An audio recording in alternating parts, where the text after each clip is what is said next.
Welcome back, everyone. I'm Day-Glo Buffalo, and this is Let's Play The Hitchhiker's Guide to the Galaxy. When we last left off, we had escaped the lair of the bug bladder beast of Trawl, also escaped a Vl'Hurg zoo, and escaped the bureaucratic pirates of Paladin 4. And we're back in the dark, so let's see. We can't hear anything, see anything, smell anything, feel anything, or taste anything. See nothing, feel nothing, hear nothing, taste nothing, smell nothing. See, feel, hear, taste, smell. See, feel, taste, smell. Okay, we can listen again. You hear the deep and distant hum of a star drive coming from far above. There's an exit to port. Haha, you won't fool me again. Let's go aft. We were lying about the exit to port. You emerge from a small doorway, entry bay number 2, with our tools. So let's see, do we pick up any more tools? Number 12, asteroid paint chipper. So let's drop chipper. We have the Nutrimed computer interface, a towel, gown thing, ionic diffusion rasp, drop rasp. We have the pliers, drop pliers, okay. And a Hitchhiker's Guide. So let's take a look again just to make sure. Okay, looks good. So first, we have to go back aft. Is there anything useless that we have? Nutrimed computer interface, towel, gown, and Hitchhiker's Guide, and Babelfish. No. But we can go, let's do it correctly. Port. And let's see, look at, come on. I'm terrible at typing, in case you haven't noticed. The Nutrimed has a touch-sensitive pad, a dispensing slot, and a service panel, which is closed. Let's open the panel. Opening the Nutrimed reveals a circuit board. Let's take the circuit board. And let's insert the interface into the Nutrimed. Done. All right. And now we can close the panel. All right, so let's save now. Let's turn on machine. The Nutrimed is puzzled that you want something made by pouring boiling water on dead leaves and squirting stuff from a cow in it. It says that it will need some help from Eddie, the shipboard computer. The Nutrimed begins to whir. Okay, let's wait. Time passes. A red sign lights up saying memory overload. Another red sign lights up saying reverse memory overload. A third sign lights up processor overload. Switch to terminal mode. Okay. Time passes. A blue sign lights up. Nutrimed going online. More and more signs light up. Shipboard computer accessed. Main memory overload. Reserve memory accessed. Parallel processing online. Numbers being crunched. Let's wait again. Time passes. Announcement! Announcement! This is Eddie, the shipboard computer. Emergency situation. Nuclear missiles have just been launched at us from the approaching planet, which my databanks indicates is the legendary lost planet of Magrathea. I cannot perform evasive maneuvers because all circuits are currently engaged by the Nutrimed. The missiles will turn the ship into a huge atomic fireball in approximately 8 turns. By the way, somebody didn't finish their spinach at dinner. Okay, so we have a crisis on our hands.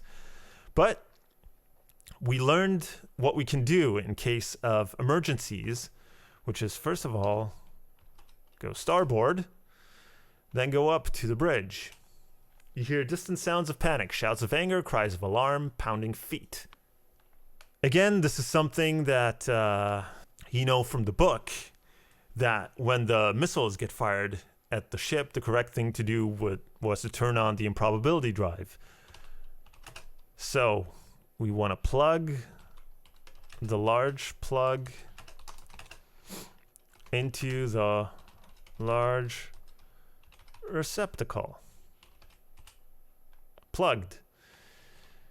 And turn on drive.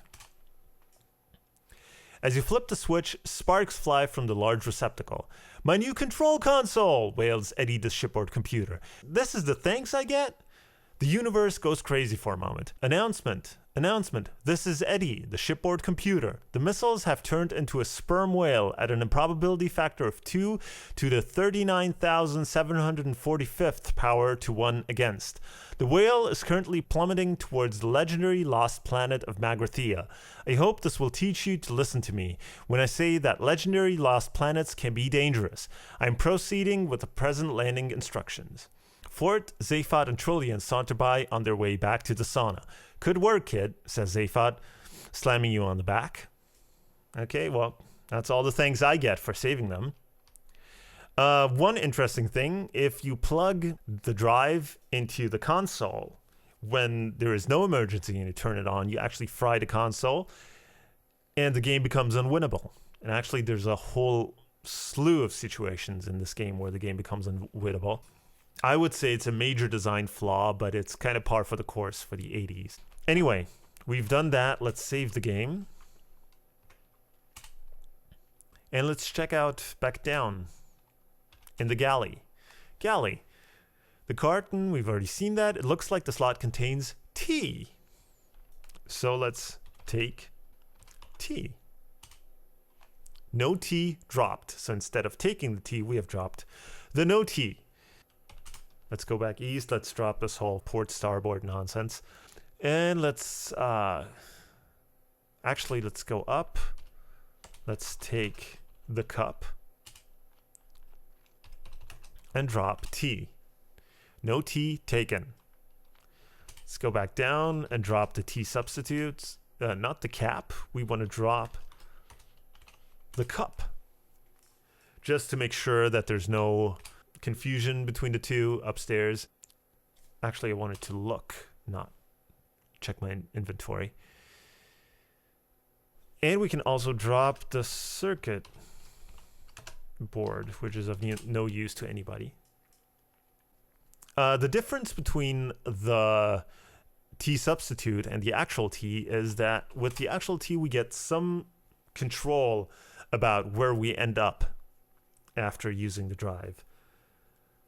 Because otherwise you just cycle, I think, randomly through the various scenarios, and you can end up we could end up back in the lair of the bug bladder beast, which, you know, nothing terribly bad happens. It's just a waste of time. So let's see. Put dangly bit in T. Okay. And let's save again. And now we can turn on machine. Oh, not the machine. Turn on drive. So the thing is, when we look, we hear nothing, taste nothing, see nothing, feel nothing. So there's already only 4 senses. And there's one sense that we can use from the very first time. We don't have to wait 4 turns. If we now look again, hear, smell, taste, and feel. So we see in the first time, smell was missing. This time, sight is missing. So every time, randomly, one of the senses is missing. So we can kind of steer which sense we want to use. So actually, I want to do something first, just because I'm worried that otherwise the scenario might go missing. So for that, we need taste. No, actually, we need feel, not taste. It does feel a bit cold and wet and squishy. There seems to be some liquid at your fingertips, but actually we want warm liquid, not cold liquid. So let's try and feel again. No, it's stuck on cold. Well, then let's go. We feel a bit cold, wet, and squishy. Some liquid at your fingertips. So let's taste liquid. It tastes just like wine. In fact, you realize with growing embarrassment that your hand is sitting in a glass of white wine. You're at a party being given by a distant and incredibly boring acquaintance. Among the people you've been introduced to are a shy, mousy fellow from the West Country named Arthur and a flamboyant guy named Phil.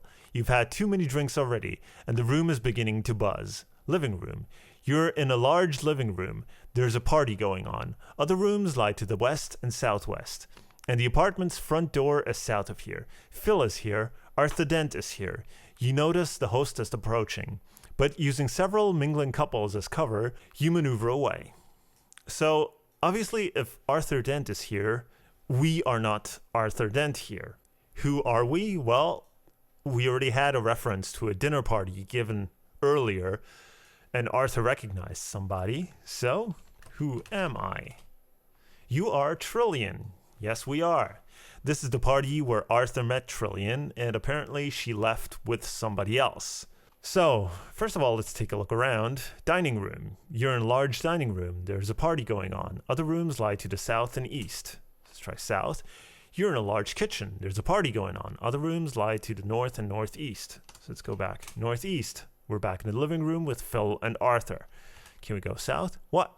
Leave a fun party like this? So we've seen all there was to see, room-wise. So let's take a look at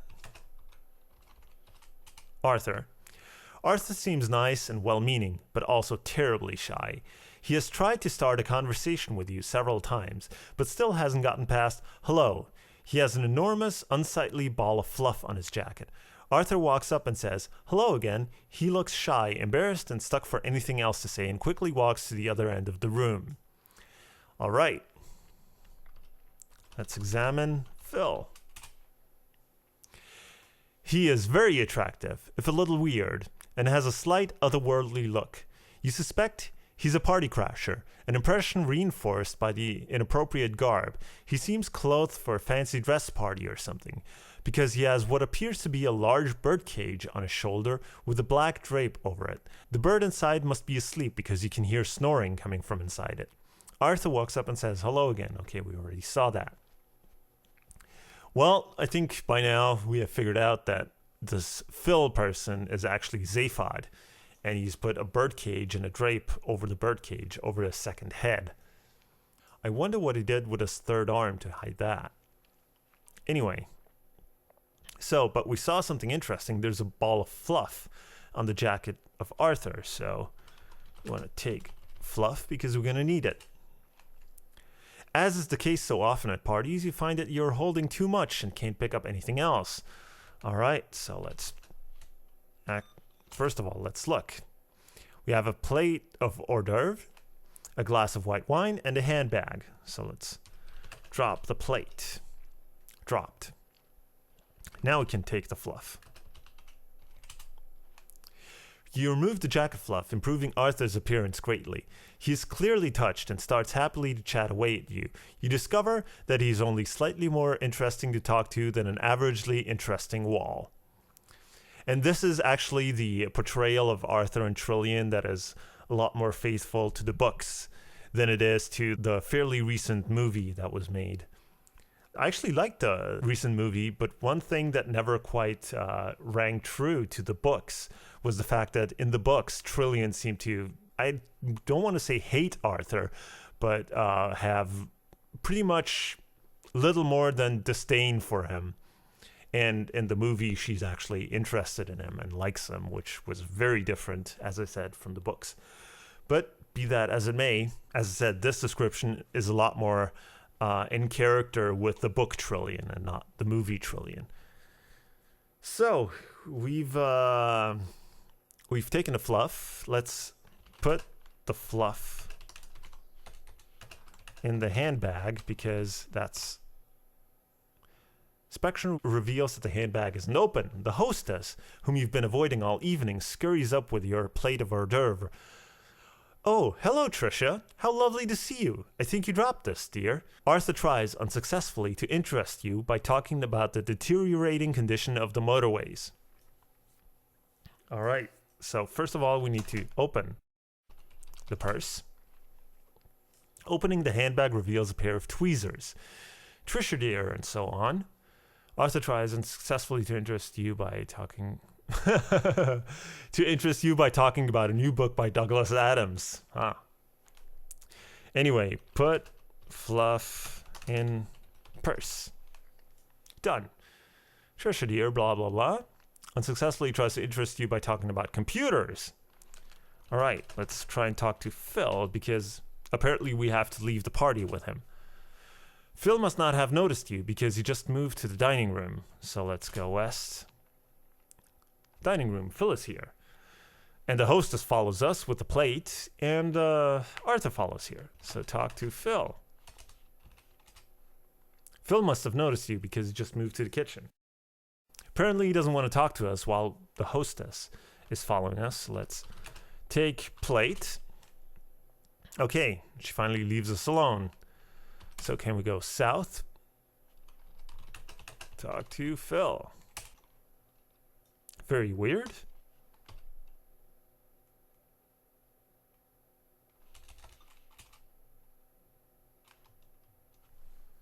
Because we got the jacket fluff, which was the important part. It's northeast. Okay, Phil comes up and grips your shoulder. Hey babe, this guy boring you?